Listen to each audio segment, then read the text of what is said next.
মধ্যপ্রাচ্যে সামরিক উত্তেজনার আগুন যখন দিন দিন আরও দাউ দাউ করে জ্বলছে, ঠিক তখনই বিস্ফোরক এক বক্তব্য দিয়ে আলোচনার কেন্দ্রবিন্দুতে উঠে এলেন উত্তর কোরিয়ার সর্বোচ্চ নেতা কিম জং উন।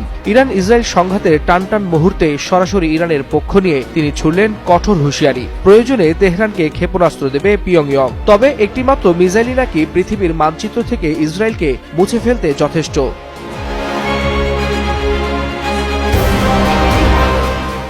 গত শনিবার ইরানে ইসরায়েল যুক্তরাষ্ট্রের হামলার পর ৩ দিন চুপ ছিলেন কিম। এই নীরবতা ঘিরে সামাজিক যোগাযোগ মাধ্যমে শুরু হয় নানা জল্পনা। এমনকি রসিকতা করে অনেকে প্রশ্ন তুলেন, মিসাইলম্যান কি তবে এবার মাঠের বাইরে? কিন্তু মঙ্গলবার সকালে সেই নীরবতা ভাঙতেই যেন বোমা ফাটালেন তিনি। স্পষ্ট ভাষায় জানালেন, ইরান চাইলে উত্তর কোরিয়া ইসরায়েলের বিরুদ্ধে ক্ষেপণাস্ত্র সহায়তা দেবে, আর এই ক্ষেপণাস্ত্রের একটাই নাকি পৃথিবীর মানচিত্র থেকে ইসরায়েলকে মুছে ফেলতে যথেষ্ট।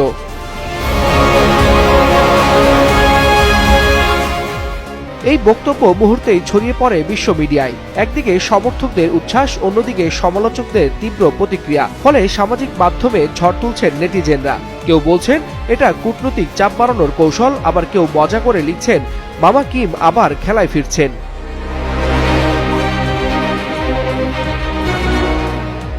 তবে ইসরায়েল মার্কিন ও ইরান সংঘাতের বাস্তব চিত্র খুবই ভয়াবহ। যুক্তরাষ্ট্র এরই মধ্যে মধ্যপ্রাচ্যের অন্তত 14টি দেশ থেকে নিজ দেশের নাগরিকদের দ্রুত সরে যাওয়ার নির্দেশ দিয়েছে। সৌদি আরব ও কাতার সহ একাধিক দেশে জারি করা হয়েছে ভ্রমণ সতর্কতা।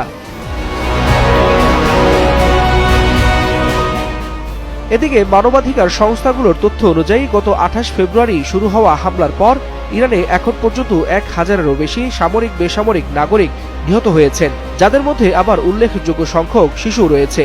এমন বাস্তবতায় মিসাইলম্যান খ্যাত কিমের এই হুঁশিয়ারি মধ্যপ্রাচ্যে শুরু হওয়া দাবানলে নতুন করে ঘি ঢালার সমান, এমনটাই বলছেন বিশ্লেষকরা।